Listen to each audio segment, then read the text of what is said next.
ये 20 साल तक ये चलता रहा। 20 साल के बाद ये प्रोनाउंस हुआ कि आज हम बेकसूर हैं। थैंक टू गॉड, हम अल्लाह का शुक्र अदा करते हैं कि उसने हमको बेकसूर करार दिया।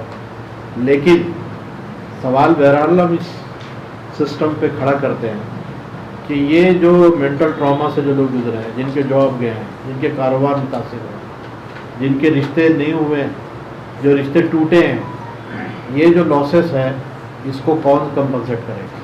और जिन लोगों ने गलत एलिगेशन लगाकर केसेस बुक किए थे, आखिर उसका हिसाब कौन लेगा?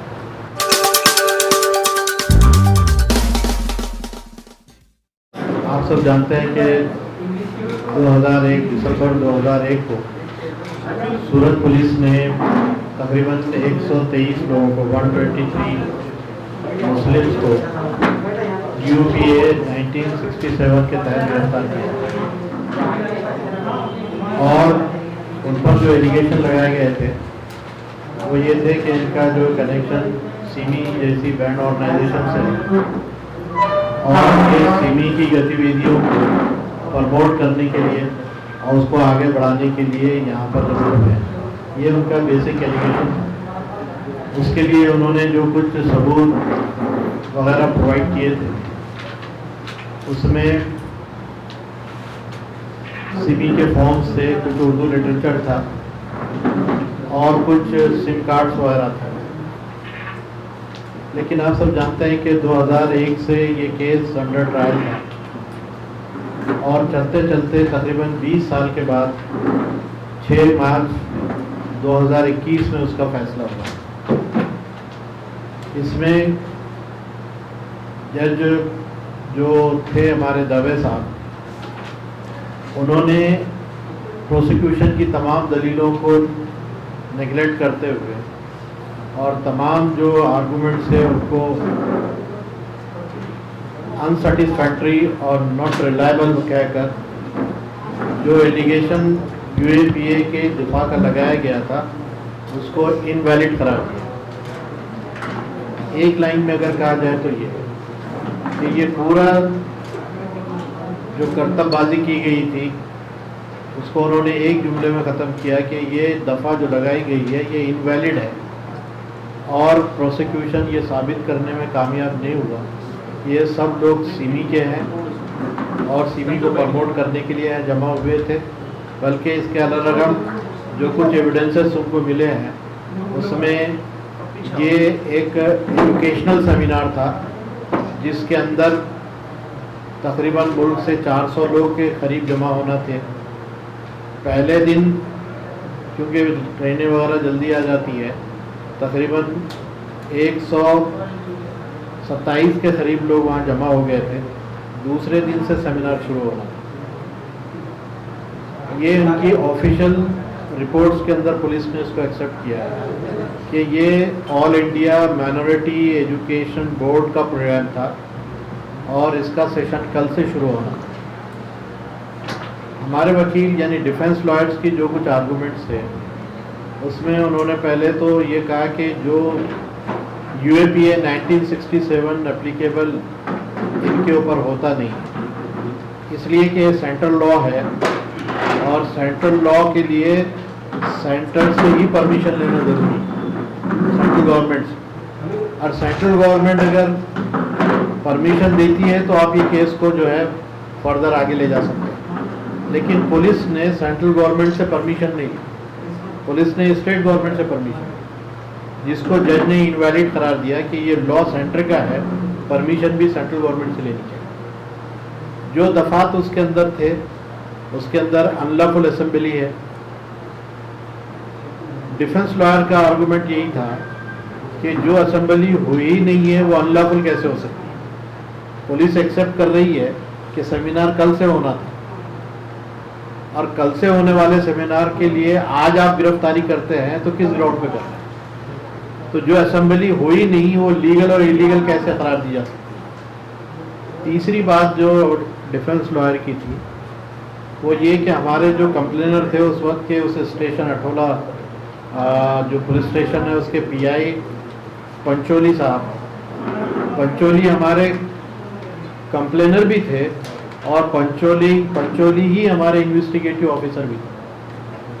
एज पर लॉ ये दोनों काम एक आदमी नहीं कर सकता, यानी कंप्लेन भी वही कर रहे थे और हमारी तहकीक भी वही कर रहे थे। तो जाहिर है कि लीगली ये बात सही नहीं थी, इसलिए कोर्ट ने जो ऑब्जर्व किया कि प्रोसिक्यूशन अपनी बात को साबित नहीं कर सका है और जो एलिगेशन लगाए थे वो इनवैलिड है, इसलिए 127 लोगों को छोड़ दिया जाता है और इनको बरी किया जाता है। ये आउट ऑफ 27 तकरीबन 7 लोग हमारे एक्सपायर हुए इस पीरियड में। 20 साल के बाद जो फैसला आया है, इस दौरान 7 लोग हमारे एक्सपायर हुए हैं, जिसमें से 5 लोग अभी भी दूसरे और कलमों के तहत जेल में हैं और तकरीबन 111 के करीब वहाँ पे लोग जमा हुए थे, जिनके सामने कोर्ट ने अनाउंस किया ये डिसीजन। वहाँ पर जो प्रेस के लोग आए थे उन्होंने भी हमसे बात की और हमने भी उनसे बात की और हमने जो सवालात खड़े किए हैं कि कल भी हम बेकसूर थे और आज भी बेकसूर हैं। कल जब आपने FIR काटी थी 2001 में, उस वक्त भी हम बेकसूर थे, जो 20 साल के बाद कोर्ट कह रही है, लेकिन उस वक्त भी हम बेकसूर थे, आज भी बेकसूर हैं। लेकिन ये बेकसूर होने के बावजूद ये 1 से 1.5 साल जेल में रहना और 20 साल तक ये केस को लड़ना और मुल्क के अलग अलग कोनों से वहाँ पहुँचना, तकरीबन 10 स्टेट के लोग थे कमोबेश, 10 स्टेट के लोग होने की वजह से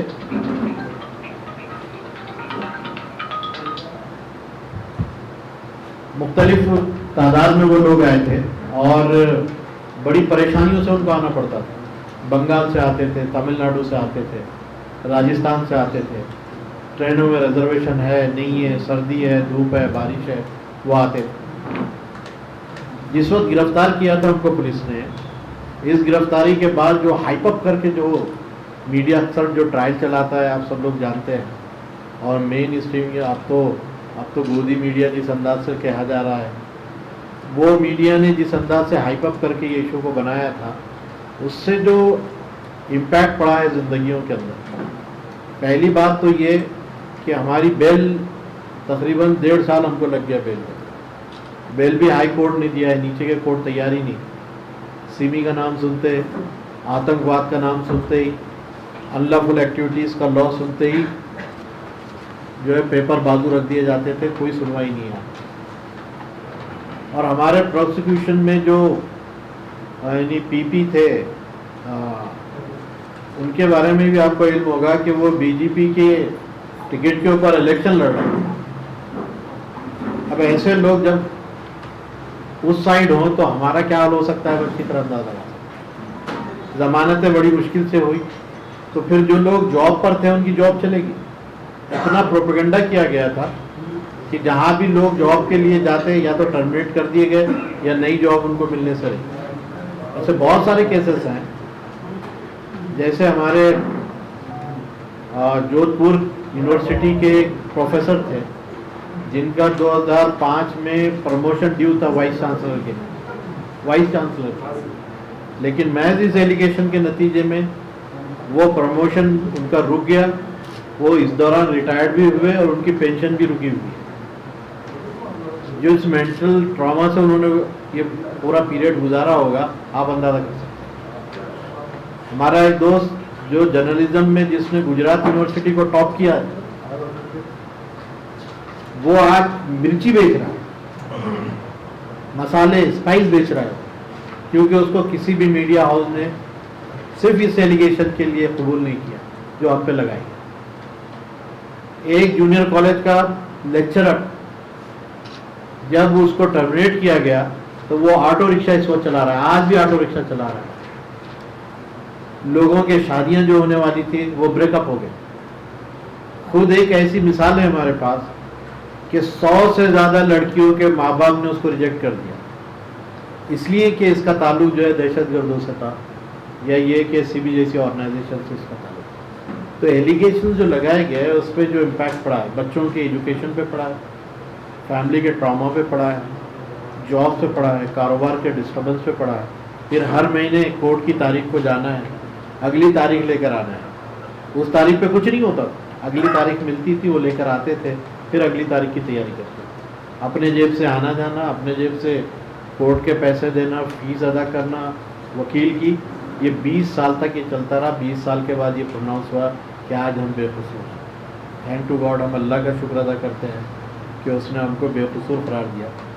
लेकिन सवाल बहरहाल हम इस सिस्टम पे खड़ा करते हैं कि ये जो मेंटल ट्रॉमा से जो लोग गुजरे हैं, जिनके जॉब गए हैं, जिनके कारोबार मुतासिर हुए, जिनके रिश्ते नहीं हुए, जो रिश्ते टूटे हैं, ये जो लॉसेस है इसको कौन कंपनसेट करेगा?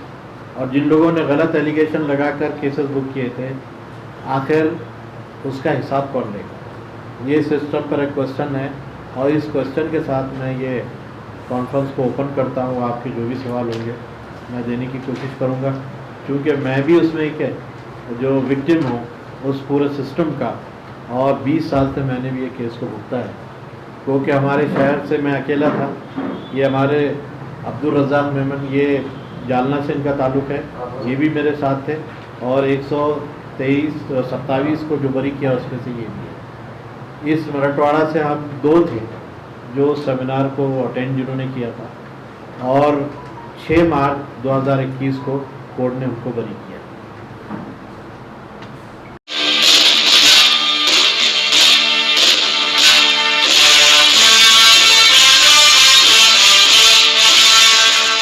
अस्सलाम वालेकुम, मैं शाहबाज खान।